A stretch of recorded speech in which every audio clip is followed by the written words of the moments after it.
Hello mga idol, so ika 110 days na po ng ating tilapia dito sa ating biofloc mga idol. So share ko po sa inyo yung aking biggest mistake po dito sa ating 6,800 tilapia sa 21 square meter po natin na pond. Ayan, so dapat mga idol sa 4 months or 4.5 months mag-harvest na po tayo dito. So biggest mistake ko po dito mga idol is durimi yung ating mga fingerlings. So bago tayo mag-sample po mga idol, yan, papakainin muna natin sila.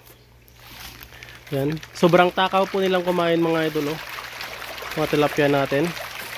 Yan. Yan. Marami na pong malalaki mga idol, pero marami din pong mga maliliit. So yung mistake po natin dito mga idol, ang paglagay ng durimi na size. So ano po kasi ito siya, bigay po kasi ito siya ng gobyerno yung ating fingerlings, kaya libre po siya mga idol, no. So ang nilagay po natin dito nasa 6,800 po na tilapia sa 21 square meter. Yan ang nangyari po kasi marami pong malalaki kasi ang fingerlings na nakuha po natin at saka binigay kasi libre lang naman po ay maraming hindi pare-pareha yung sizes. So yung biggest mistake po natin dito yung pagpakawala po ng mga different sizes. So ang nangyari, yung mga malalaki po mga idol during ano po tayo transition ng feeding, hindi po nakakasabay yung mga maliliit, kaya hindi po kasya sa bunga nila yung feeds. Like halimbawa mula nung nag P2 tayo and then nag P3, from P3 to pre-starter po, yun, hindi na po kasya sa bunga nila yung pre-starter na feeds, yung ibang fingerlings natin. Kaya ang ending, nabansot at nahuli po silang lumaki. Ayan, and I don't know, ito po mga tilapia natin is hindi 6 reverse. So malapit na po silang mag-4 na buwan. Baka mamaya is nagtataglay na ang mga ito ng itlog. So subukan nating hulihin. Yan, at saka makita nyo po kung gaano ang mga sizes nila, different size, random size, may ganyan, may ganyan, may ganyan, may ganyan din po siya mga idol. So iba-iba yung size nila. Although maganda po yung ating mga water parameters.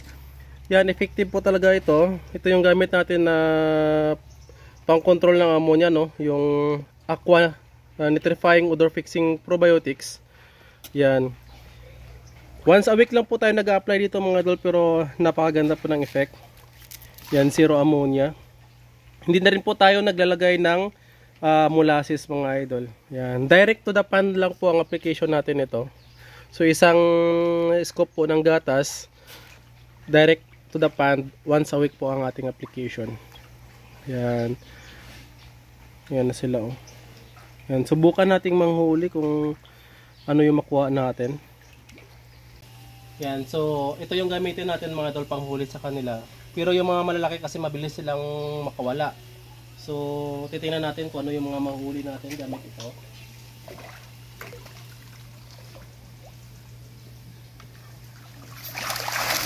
Ay. Yan, oh. Oops. Yan. Uy. Wala yung iba. So ito yung mga sizes ng ating tilapia. Oops. Oh. Lang kasi tumalo yung iba. Yan. So ito yung sinasabi ko sa inyo mga idol, oh. Yan. Meron tayong mga malalaki like ganito po. Yan, siguro mga half months na lang po ito. Half month or 1 month. Pwede na natin ito siyang ma-harvest. Yung mga ganitong na size. Yan. Kaso dahil yung fingerlings, ito yung biggest mistake natin. Yan. Ay, mayroon pa isang natira dito. Saglit lang. Dahil durimi yung fingerlings natin, meron tayong ganitong size, may ganitong size na medyo mabagal ang paglaki. Hindi ko lang alam kung sadyang maliit yung fingerlings natin na pinakawalan dito or mabagal lang talaga lumaki siya. So bigay po kasi ito siya ng gobyerno sa atin. Hindi natin alam kung sino yung hatchery na source nito. So meron pang mga ganito na size, oh. Yan, maliit na size, pero matanda na po ito pag mga ganito. Yan, meron pa tayong mga maliliit na size, oh. Yan. Same batch po ito sila nung lagay po natin. Ang mga ganito, although matataba po siya, hindi na po siya lumaki dahil yung few months ago hindi po kasya sa kanilang buwanga yung mga feeds, kaya hindi po sila makakonte sa paglaki. Ito yung mga same batch lang po nila malalaki na. Yan, ito yung biggest mistake natin. So advice ko po sa mga baguhan at saka sa gustong mag-tilapia farming pa lang, dapat uniform size po talagang ilalagay nyo. Kung size 14, size 14. Kung size 22, size 22 po dapat lahat. Hindi po sila magkakaibang size. Yan, so balik natin, magsisikan sample tayo.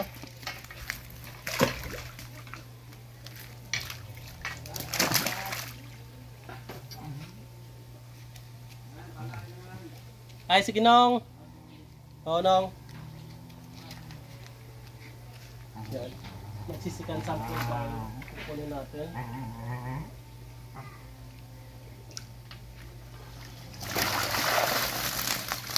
Yan.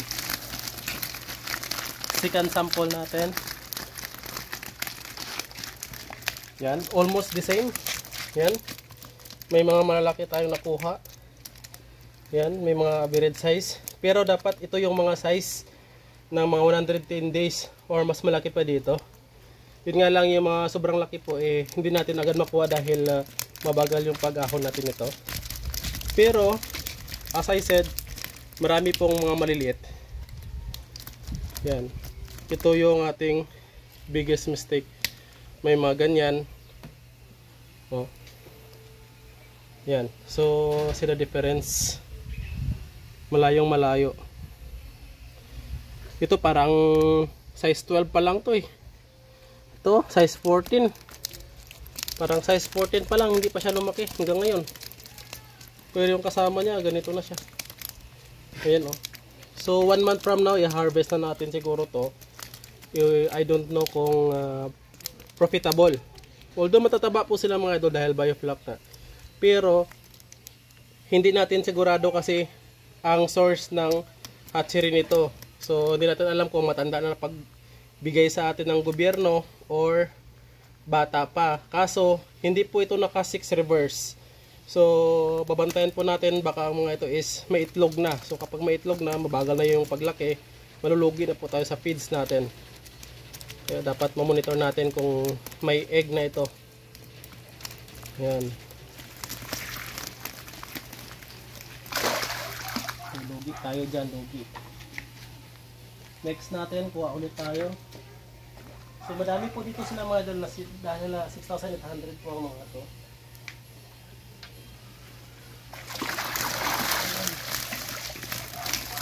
Yan. Almost the same yung random natin na pagkuha. Oh. May mga malalaki at saka may sobrang liit talaga. Ito mga sobrang liit oh. Yan, hindi na to siya mabibenta.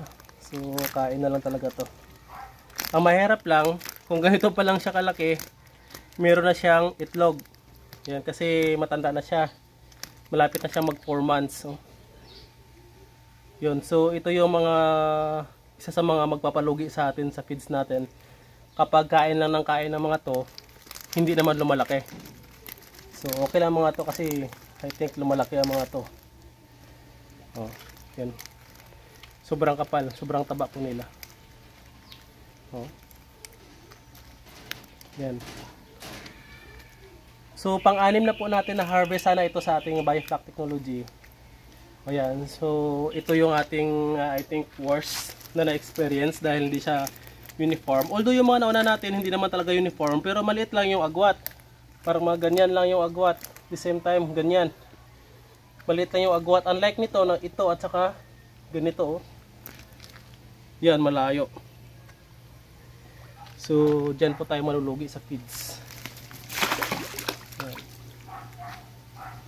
So, sa mga baguhan, wag po nating gayahin na maglagay po ng fingerlings. So, iba-iba yung size. Yan. Dahil possible malugi po kayo. Second po, dapat is yung pagkukunan nyo po ng fingerlings na hatchery is kilala nyo. Kasi halimbawa yung kagaya sa nangyari sa akin, nabigay po siya ng government. Hindi natin alam kung saang hatchery po siya galing, kung matanda na, kung quality ba yung hatchery na pinanggalingan ng similya or baka mamaya ano na po ito siya, tawag niyan, yung outdated na or pangit na yung similya niya. Kasi ang sabi po dito is ano daw ito siya, Improvixel 2010 daw po ito siya. So I don't know kung maganda. Baka inbreeding na yung nakuha natin na similya. Tuloy natin ang pagkain kasi naubos na nila yung pagkain.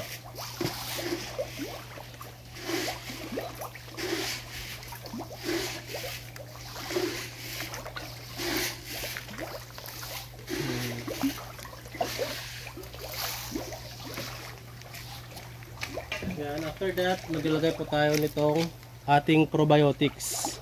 Yan, weekly kasi tayo nito naglalagay. Yan, so maganyan lang po na scoop mga idol, ng gatas. Yan, it's enough na po yan siya for 1 week. Direct pond application lamang po yan siya. So siguro makapag-harvest pa tayo until maubos natin yung isang ganito. Yan, marami-rami pa natira. Weekly ang application natin ito. Kaya medyo matagal din siya maubos.